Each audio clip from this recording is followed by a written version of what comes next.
Fala, nação rubro-negra, sou eu, Fabrício Lopes, aqui do nosso canal Resenha Rubro-Negra, e hoje a gente tem algumas coisas para poder conversar e para poder esclarecer com vocês sobre o futuro do Flamengo e até mais precisamente o futuro recente do Clube de Regatas do Flamengo. Eu li a maioria dos comentários que vocês colocaram para mim no vídeo que eu fiz aqui hoje pela manhã e eu vi que vocês têm algumas dúvidas com relação ao que vai ser essa gestão do BAP. O porquê eu disse para vocês que era importante a gente ter o Ricardo Lomba na presidência do Conselho Deliberativo. Eu vi que algumas pessoas, por exemplo, confundem Conselho de Futebol com Conselho de Administração, com Conselho Deliberativo, e tem a questão do Zé Boto. Olha, pessoal, a minha obrigação é informar vocês e eu faço isso com muito amor e com muito carinho e com muito zelo. Até porque o meu processo de apuração e de informação, ele passa primeiro por mim. Eu sou um torcedor que quero estar convencido daquilo que eu vou passar. Eu tenho que entender, eu tenho que me convencer.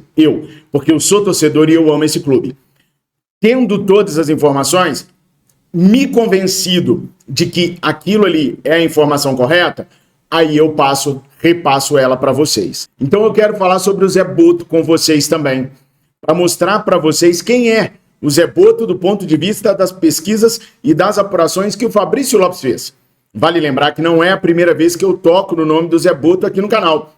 Em outras oportunidades, em anos anteriores, eu citei o nome do Zé Boto o tempo todo para ser diretor técnico do Flamengo. Eu vi tudo que vocês postaram, eu li tudo que vocês colocaram nos comentários e eu vou tentar explicar para vocês tudo aquilo que vai acontecer no Flamengo agora e quem é quem nessa situação do Mengão Queridão. Eu sou o Fabrício Lopes, você está no canal Resenha Rubro-Negra, curta, comenta, compartilha, não esquece de se inscrever no nosso canal e de pedir para geral se inscrever aqui no nosso canal também, tá?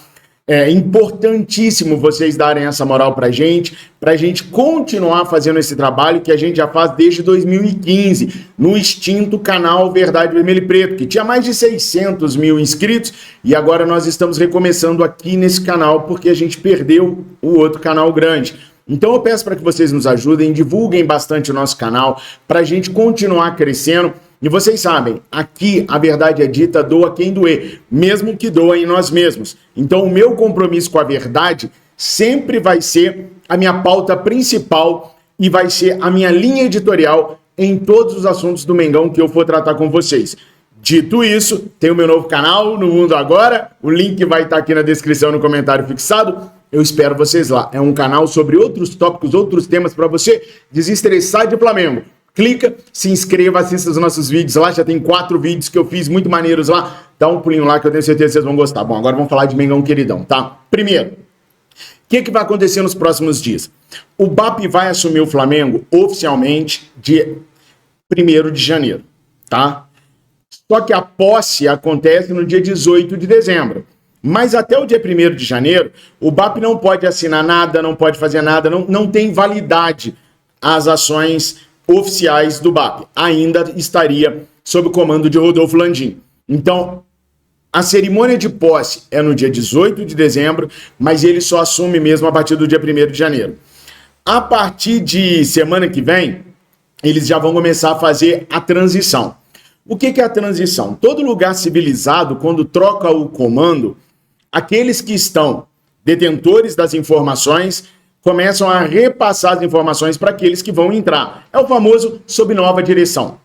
Bom, BAP e Marcos Braz nunca se bicaram. Apesar de terem feito algum esforcinho aí para bater fotos juntos e tudo mais, eles não se bicam mesmo. Podem acreditar, eles não gostam do outro. O que o Marcos Braz fez? Responsável pelo melhor e maior departamento do Flamengo, que precisa de organização, Marcos Braz teve constantes reuniões com Felipe Luiz e com o Bruno Spindel para passar a eles relatórios e colocá-los a par de tudo para que pudesse haver a transição. Marcos Braz não fará a transição com o BAP. Quem fará a transição vai ser o Bruno Spindel. O Bruno Spindel já está detentor de todos os documentos, já sabe de tudo direitinho e é ele que vai fazer a transição. Se precisar de alguma informação do Brás, a informação que eu tenho é que o Spindel vai intermediar. Pô, Fabrício, mas só porque o BAP ganhou a eleição não quer dizer que é o BAP que vai fazer tudo, não. Não, realmente não é. Só que o BAP quer estar presente em todas as reuniões de transição. Algumas ele vai estar mais ativo, outras ele vai ser mais ouvinte e não vai participar tanto, mas ele quer estar presente em tudo, porque ele quer saber de tudo, se inteirar de tudo, para com a equipe dele, que é uma equipe de profissionais excepcionais, começar a trabalhar em cima do Flamengo no dia 1º de janeiro. O Felipe Luiz já tem uma lista de jogadores negociáveis e de jogadores que ele gostaria de trazer para o Flamengo. Só que o processo agora é diferente. O processo agora não vai ser em cima apenas daquilo que o Felipe Luiz passar. Vai ser em cima do que o Felipe Luiz passar e o diretor técnico a avaliar. E aí entra a figura do Zé Boto. O Zé Boto, pessoal, é um diretor técnico que o BAP já contatou, já tá meio que acertado. Por que tá meio? Porque não sou eu o contrato. Se chegar na última hora o Zé Boto falar que quer 10 centavos a mais e o BAP falar que não vai dar, acabou. Negociação, entenderam? Mas está praticamente acertado como novo diretor técnico do Flamengo. Agora a gente precisa entender quem é Zé Boto, por que ele é importante, por que o Fabrício fala do Zé Boto há 3, 4 anos. Ah, tem gente por aí dizendo que o Zé Boto é só um olheiro, um cara como tantos outros aí e que não tem valor nenhum. Pessoal, eu quero, antes de mais nada, tentar passar para vocês uma situação que eu achei muito interessante do Zé Boto. Uma das coisas mais legais que eu vi em entrevistas do Zé Boto já há muito tempo é ele falando sobre como o jogador se beneficia do futebol de rua. Ele fala o seguinte: o futebol de rua favorece porque te dá criatividade, te dá experimentação, te dá a sabedoria de com quem está a jogar, sem influência dos adultos. Porque, para mim, mais importante do que as regras do jogo, o que não há é uma influência dos adultos naquilo que é a percepção do jogo. Como não há cobrança do erro, o jogador não tem problema nenhum em errar, experimentar, tentar e voltar a tentar.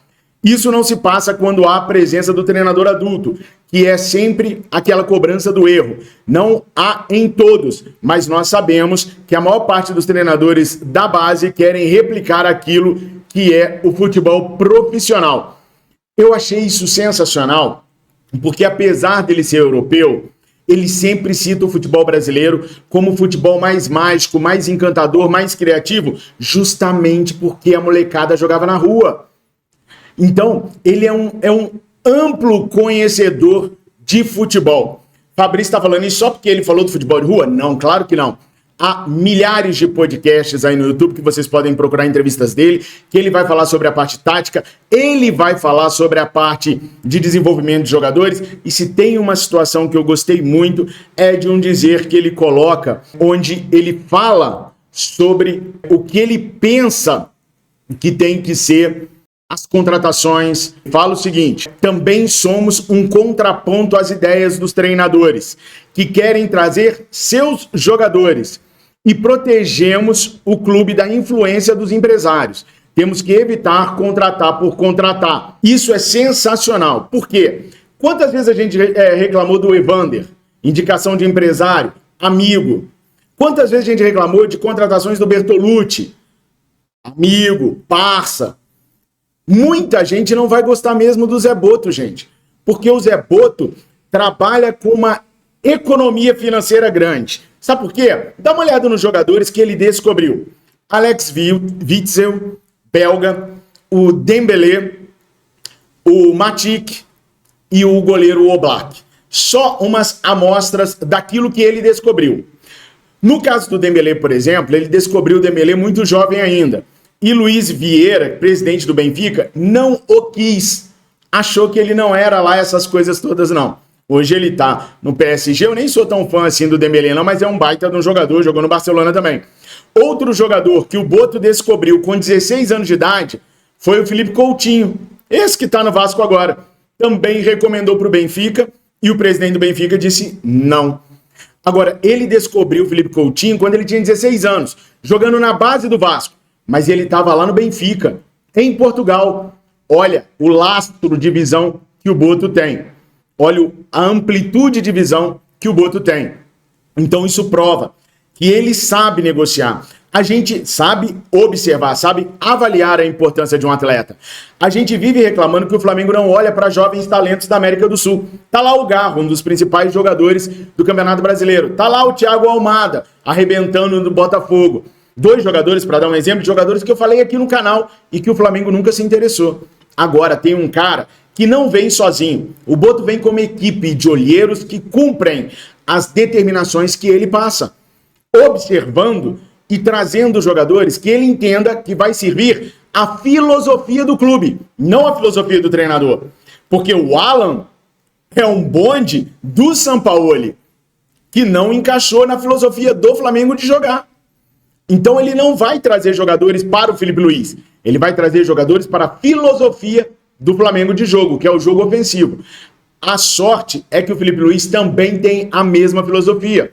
Então vai casar muito bem, do meu ponto de vista, Boto e Felipe Luiz. Mas vamos lá, não vamos ficar só nisso daí não, tá?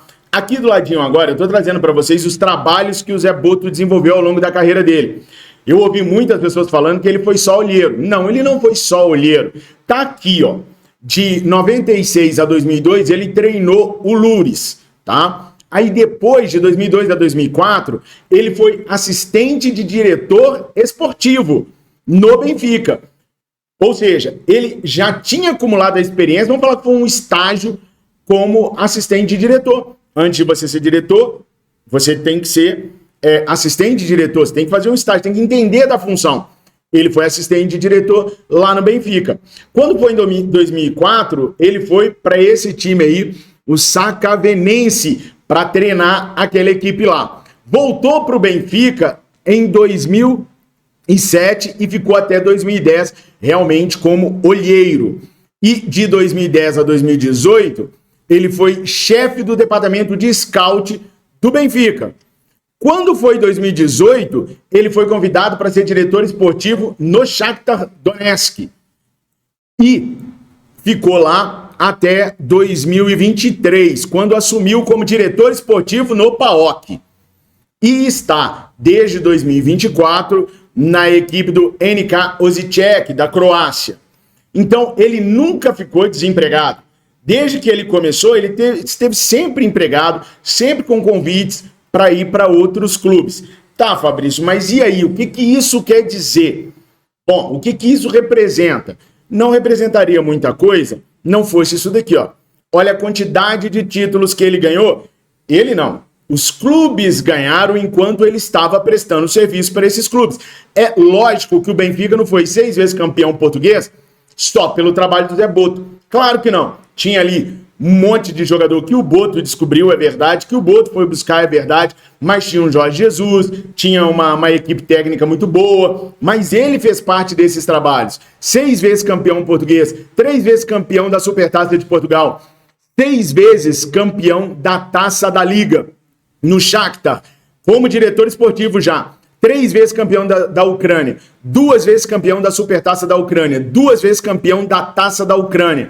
No PAOK, campeão desse campeonato aí. E 1 vez campeão da Grécia. Lá no Osijek, ele ainda não conquistou títulos. Então, a carreira do Zé Boto, ela é ampla e eu acho que ele cai como uma luva no Flamengo, agora dando a minha opinião, porque o Flamengo gasta muito dinheiro com muitos jogadores. A gente vive querendo, por exemplo, ter um Thiago Almada por um valor justo, ter um Luiz Henrique por um valor justo. Valor justo é quando você está descobrindo um atleta. Quando o atleta ainda está aqui na América do Sul, foi para a Europa, já era, patrão. Aí já cresceu. Ah, Fabrício, mas qualquer jogador aqui na América do Sul vai ser 8, 10 milhões de euros. Perfeito. Mas na hora que ele se desenvolve, você vende ele por 15, 16, 18, 20 milhões. E ele é muito bom na venda de jogadores também. Então eu acho que o momento que o Flamengo está passando agora pede um Zé Boto. É a minha opinião, em cima dos estudos que eu fiz. Como eu falei para vocês lá no comecinho, sou torcedor rubro-negro. Se não me convencer, não vai, velho. Não vai. Agora tem um detalhe. O regime profissional do Boto impede comissões, favorecimentos, indicações de amigo. Se ele chegar aqui e ver que o negócio não é profissional, ele vai embora. O negócio é estritamente profissional.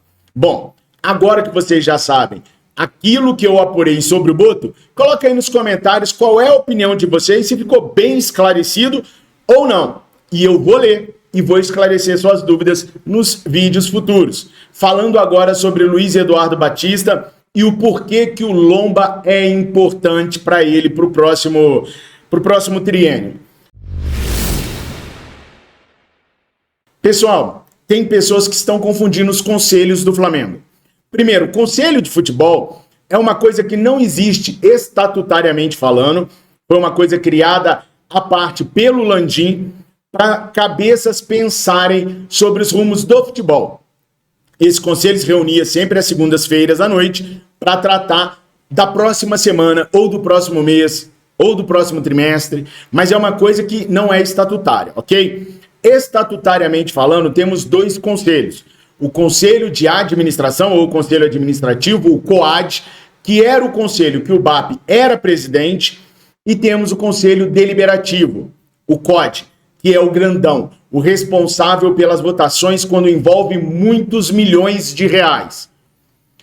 O COD é quem pode, por exemplo, debaixo de votação, realizar alguma alteração no Estatuto do Flamengo. Fabrício, vai mexer no Estatuto do Flamengo? Olha que perigo. Não, gente, não é perigoso. Quer ver só? Vou explicar para vocês o seguinte.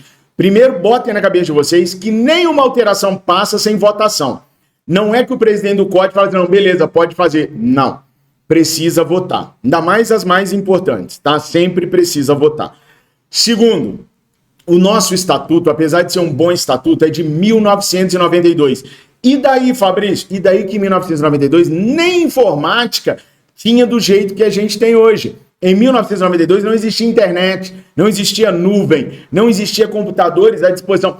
Eu comecei a trabalhar, eu sou analista de sistemas formado, além de jornalista. Eu comecei a trabalhar com programação em 1995, com supercomputadores, computadores que imprimiam em ficha perfurada, que era do tamanho da sala da sua casa. Os PCs, computadores pessoais, vieram chegando mais para o final da década de 90, início dos anos 2000. Então imagina um estatuto que nunca previu isso, que mal tinha o telefone à sua disposição, porque em 92 linha de telefone era uma coisa caríssima. Precisa ser modernizado. Agora, onde que o BAP quer modernizar o Estatuto do Flamengo? Tá aqui, do ladinho para vocês verem, tá? Ele quer, por exemplo, diminuir o número de vice-presidências. É muita vice-presidência e só com gente amadora. Por quê? Porque o Estatuto exige que amadores, ou seja, pessoas que não recebem, fiquem à frente das vice-presidências. E quanto mais vice-presidências você tiver, menos controle sobre eles você terá. Então, o que ele quer é diminuir o número de vice-presidências para poder administrar melhor o Flamengo, tá mais por dentro. E tem um detalhe, o vice-presidente amador, ele não tem a obrigação de estar controlando ali a pasta dele 24 horas, 8 horas por dia. Quando ele tira o amador e coloca um diretor profissional, o cara vai estar se inteirando da pasta 8 horas por dia no mínimo e vai se reportar ao presidente, como é em toda empresa. Depois, ele quer disponibilizar materiais online de contratos e pareceres aos membros dos conselhos, com as devidas proteções, visando manter a necessária confidencialidade dos documentos. Beleza. O cara não tem, o conselheiro que precisa saber de uma pauta, ver um parecer para poder votar, não precisa ir no clube. Vai estar lá na nuvem, toda protegidinha para o cara poder pegar. Realizar votações 100% secretas, visando evitar constrangimentos e perseguições aos sócios. Por que ontem a gente tinha um número muito alto de não declarados? Porque os caras morriam de medo de perseguição dentro do clube. Isso parece uma coisa tão básica, um direito tão básico, mas está lá para fazer a reforma agora, tá? Criação de políticas de delegação e modernização institucional com o reequilíbrio entre os poderes. Ainda tem também a questão de permitir acesso e votação remota, que vai trazer mais pessoas para poder votar nas principais pautas do Flamengo, seja para presidente, para aprovar a compra de alguma coisa, aprovar um orçamento, poder votar online. Eu acho isso importantíssimo. Fabrício, como é que você sabe disso tudo? Está no plano de governo do BAP. E nós vamos cobrar o que está no plano de governo dele. Então, respondendo, por que o Ricardo Lomba é a melhor pessoa para estar lá? Porque o Lomba está apoiando o BAP. Não era melhor ter alguém da oposição para não ficar tudo muito bonitinho para ele? Não, nesse caso, não. Haverá pessoas da oposição. O Dunche, por ser segundo colocado, ganhou 20 cadeiras no Conselho Deliberativo. 15 titulares e 5 reservas. Então, o Conselho Deliberativo, que sempre vota, vai ter pessoas da oposição, vai ter pessoas do Maurício Gomes de Matos. Então, não vai ser tudo que o BAP quer que vai ser aprovado lá, não. A coisa vai ter que ser muito bem feita para passar na votação. Mas não acabou não, tá? Vamos lá, tem mais uma série de nomes aí que podem chegar no Flamengo nos próximos dias. O primeiro deles que eu quero falar com vocês é com relação ao Gustavo Grossi. Lembra que o Maurício Gomes de Matos já tinha conversado com o Gustavo Grossi para ele ser o seu diretor de futebol? Pois é, o BAP está estudando colocá-lo como diretor de futebol da base, que era exatamente a mesma função que ele desempenhava do lado de Marcelo Galhardo no River Plate. Um outro nome que o BAP também está tentando trazer é o do João Paulo Sampaio, do Palmeiras, mas esse para os profissionais. Ele seria o coordenador técnico dos profissionais do Flamengo. O BAP já vem conversando com o João Paulo há mais de 20 dias e topa até pagar uma multa ali de R$900 mil para tirá-lo do Palmeiras. Então, 2 nomes que eu estou trazendo para vocês agora. Gustavo Grossi, o BAP está tentando trazê-lo para ser o diretor da base, e João Paulo Sampaio do Palmeiras para ser coordenador técnico do Flamengo. O BAP não deve fazer muitas contratações no começo do ano, não. Inclusive, ele vai dar tempo para o Boto, que deve ser anunciado nos próximos dias, avaliar o mercado sul-americano e avaliar contratações de baixo impacto e de baixo custo para o ano que vem. Mas o nome do Roger Guedes é o desejo do BAP para reforçar o Flamengo para a vaga de Gabriel Barbosa ou Gabigol. Qualquer dúvida que vocês tiverem, ponha nos comentários, eu vou olhar e vou responder a vocês. Beleza? Bom, curta, comenta, compartilha, se inscreva no nosso canal e chama geral para vir para cá também. A verdade é que é dita, doa quem doer. Vamos levantar, vamos recuperar aqueles 600 mil inscritos. Topa? Missão dada é? Tamo juntos, fiquem com Deus. Saudações rubro-negras.